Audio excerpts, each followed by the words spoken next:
নমস্কাৰ, মই প্ৰাৰ্থনা। যিহেতু আপোনালোকে মোক চিনি নাপায় সেইকাৰণে মই চিনাকিটো দি দিছোঁ।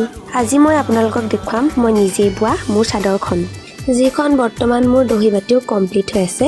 দহিও মই নিজে কেনেকৈ বাতিছোঁ সেয়াও আপোনালোকক দেখুৱাম। দহি নহয় আচলতে, এয়া মই থুপিহে লগাই দিছোঁ।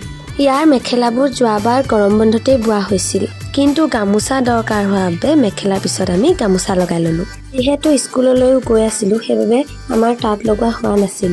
আৰু এতিয়া এক্সাম দি খতম কৰি প্ৰায় 8-9 মাহমানৰ পাছত ৰিজাল্টটো দিলেগৈ বাৰু, আকৌ তাঁত লগাবলৈ আমি আহি গ'লোঁ।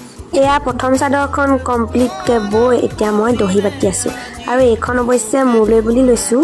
মেখেলা চাদৰযোৰত অৱশ্যে মই ফুল বা বুটা দিয়া নাই, ইয়াত মই কেচ বাচিহে দিছোঁ। বোৱা কাপোৰ এযোৰত কেচ বচা মোৰ বহুত দিনৰ পৰা পিন্ধিবলৈ মন আছিল, যিটো এতিয়া মোৰ আশাটো পূৰণ হ'বলৈ গৈ আছে। কাপোৰ এযোৰ কমপ্লিট হোৱাৰ পিছত মোৰ পিন্ধো লাগিয়ে থাকে। এইকেইদিনতে যদি কাৰোবাৰ বিয়া এখন ওলায়, নিশ্চয় এই কাপোৰযোৰ পিন্ধি মই আপোনালোকক দেখুৱাই আছোঁ। ৰ'ব, আপোনালোকক মই দহি বাতি থকাহে দেখুৱাই আছোঁ, সম্পূৰ্ণ কাপোৰযোৰটো দেখুৱাই নাই। গোটেই কাপোৰযোৰ নেদেখাকৈ আপোনালোকে কেনেকুৱা লাগিছে জানো ক'ব পাৰিব? ৰ'ব, মই দেখাই আছোঁ। 3, 2, 1. এইযোৰে হৈছে মোৰ সম্পূৰ্ণ কাপোৰযোৰ।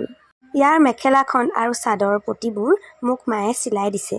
চাদৰখনৰ দৰেই মেখেলাখনতো মাজে মাজে কেচ বাছি দিয়া হৈছে। সম্পূৰ্ণ কাপোৰযোৰ কেনেকুৱা লাগিছে কমেণ্ট কৰি জনাবলৈ নাপাহৰিব। এইটো ভিডিঅ' ইমানতে সামৰণি মাৰিছোঁ। এটি নতুন ভিডিঅ'ৰ সৈতে আকৌ লগ পাম। আজিলৈ বাই।